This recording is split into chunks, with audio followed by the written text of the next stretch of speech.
Mapagpalang araw po sa ating lahat. Ako nga po pala si Angie Agnew at welcome po sa aking 65 Daily Devotion ni Pastor Russell Campo, Seminar Edition, at ngayong araw po ay May 12, 2025 at ang topic po natin ngayong araw ay homiletics, paano gumawa ng sermon.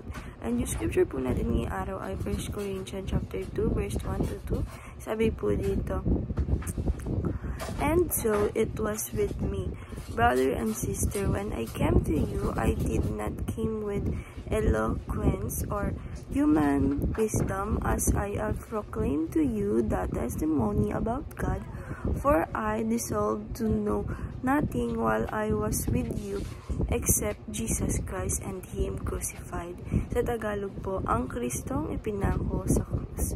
Mga kapatid, nang ako ay dumating sa inyo, hindi ako dumating na nagpapayag sa inyo ng patotoo ng Diyos sa pamamagitan ng pagtatayog na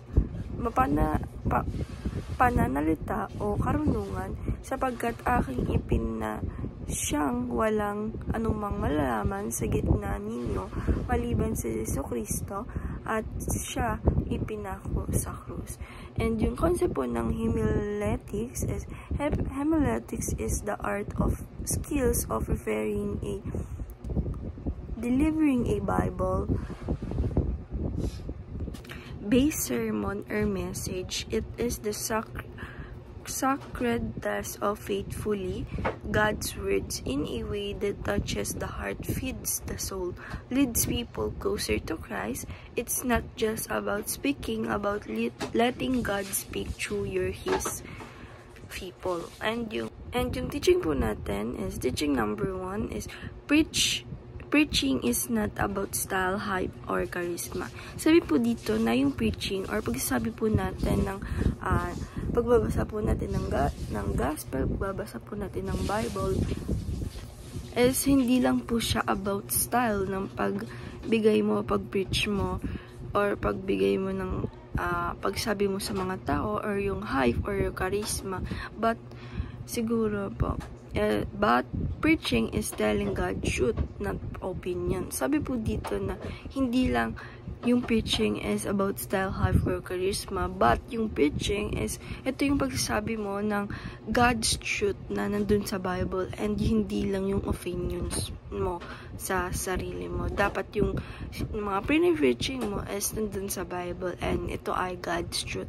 And teaching number 3, preaching means being a mouthpiece of God. Sabi po dito na yung pag-preaching is, ito po ay, meaning po nito is, ikaw yung nagbibigay ng kahulugan, or ikaw yung nagbibigay bunganga or boses ng salita ng Diyos. And the application number 1, listen to God first through His word and prayers.